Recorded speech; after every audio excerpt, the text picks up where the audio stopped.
اهلا بيكم معايا في قناة نوجا كروشيه. النهاردة هنعمل مع بعض تالت درس معانا، وهو غرزة النص عمود لكل المبتدئين. قبل ما نبتدي الفيديو النهاردة، لو لسه اول مرة بتشوف القناة بتاعتي، انزلي اعملي اشتراك في القناة، فعلي زر الجرس، دوسي على علامة الكل عشان يوصلك كل الفيديوهات الجديدة اول ما بتنزل على القناة اول باول. وما تنسيش تعملي لايك جميل وتقولي لي تعليق وتقولي لي بتشوفيني من انهي بلد. يلا نبتدي ونشوف هنتعلمها ازاي النهاردة مع بعض. لو احنا من المبتدئين لسه، هنستخدم إبرة مقاس 4 وخيط متوسط السمك زي ما احنا شايفين. هنبتدي وهنعمل أول حاجة عقدة البداية زي ما اتعودنا اهو، كأننا بنربط عادي اهو كده. هندخل بالإبرة جوه، هنسحب الجنب التاني كده، عقدة البداية. هبتدي أعمل عدد من السلاسل. طبعا لو عايزين ترجعوا للفيديوهات دي هتلاقوها في قائمة تشغيل، مكتوب دروس تعليم الكروشيه. تمام اهو. هعمل عدة سلاسل.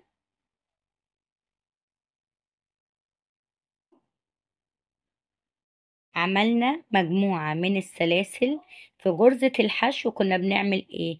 في غرزة الحشو كنا بنسيب ادي الحلقة اللي على الإبرة، بنسيب دي ملناش دعوة بيها، ما بنعدهاش. في غرزة سلسلة اهي كنا بنسيبها وندخل في تاني غرزة على طول، دي غرزة الحشو. تمام. النهاردة هنعمل غرزة النص عمود، فهنسيب 2. ادي واحدة وادي التانية، وهندخل في التالتة. يبقى من بعد الإبرة اهي الإبرة، هنسيب غرزة والتانية وهندخل في التالتة. تمام. في غرزة الحشو كنا بنسيب واحدة وندخل في التانية. يبقى هناخد لفة وهسيب 2 1 2، وادخل في تالت غرزة في الحلقة الخلفية اهي كده. وهعمل اهو، شايفين في 3 غرز او 3 حلقات على الإبرة. هاخد لفة وهطلع من التلاتة مرة واحدة. تمام اهي، دي اول غرزة عملناها نص عمود. الغرزة التانية عبارة عن ايه؟ هناخد لفة على الإبرة اهو، وهندخل في الغرزة اللي وراها السلسلة اهي في الحلقة الخلفية كده، وهسحب في 3 هم على الإبرة. هاخد لفة من الخيط وهطلع مرة واحدة. شايفين؟ تاني اهو، هاخد لفة على الإبرة وهنزل في الغرزة اللي وراها اهو، هسحبها. يبقى في 3 على الإبرة، هسحبهم مرة واحدة اهو. شايفين؟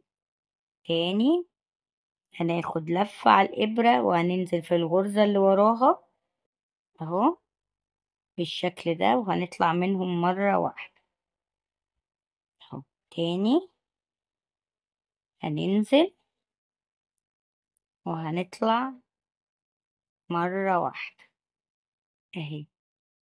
تاني عشان تتعودوا عليها اهي، بناخد لفة وبننزل ونطلع مرة واحدة هنا على آخر سلسلة.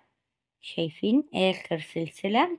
هناخد لفة وهندخل فيها برضو اهي في الحلقة الخلفية كده، وهنطلع منهم مرة واحدة. تمام اهو.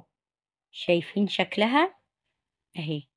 هنعمل ايه بقى عشان نطلع للسطر التاني؟ احنا هنا كنا بنسيب غرزتين وبندخل في التالتة، يبقى ارتفاع الغرزة هي 2، يعني كل سطر هناخد سلسلتين. في غرزة الحشو كنا بناخد سلسلة واحدة.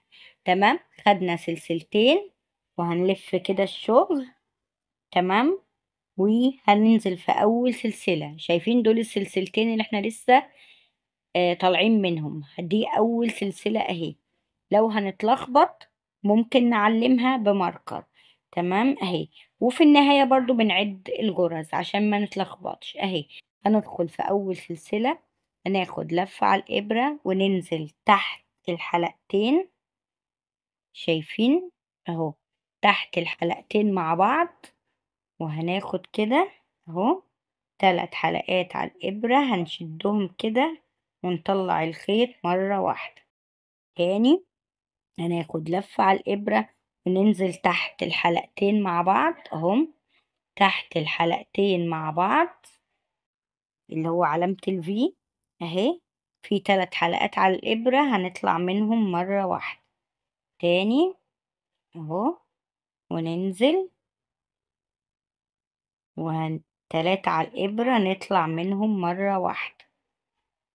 تمام اهو، هننزل تحت الحلقتين ونطلع منهم مرة واحدة، ناخد وننزل تحت الحلقتين اهو ونطلع مرة واحدة. اهي الغرزة الأخيرة زي ما احنا شايفين اهي، هي دي الغرزة الأخيرة.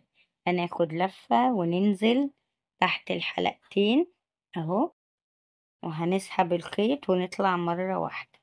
شايفين اهي بالشكل ده كده. يا رب يكون الدرس النهاردة كان بسيط بالنسبة لكم، وكان بسيط على كل المبتدئين، وقدرتوا تفهموا غرزة النص عمود. وتابعوني عشان هنعمل بقية دروس الكروشيه لكل المبتدئين. لو عجبكم الفيديو ما تنسوش تسيبولي تعليق جميل وتعملوا لي لايك جميل، ولو أول مرة بتشوفي القناة بتاعتي انزلي اعملي اشتراك في القناة، فعلي زر الجرس، دوسي على علامة الكل عشان يوصلك كل الفيديوهات الجديدة اول ما بتنزل على القناة اول باول. مستنية تعليقاتكم الجميلة على الفيديو النهاردة. ما تنسوش تقولولي بتشوفوني من انهي بلد. باي باي.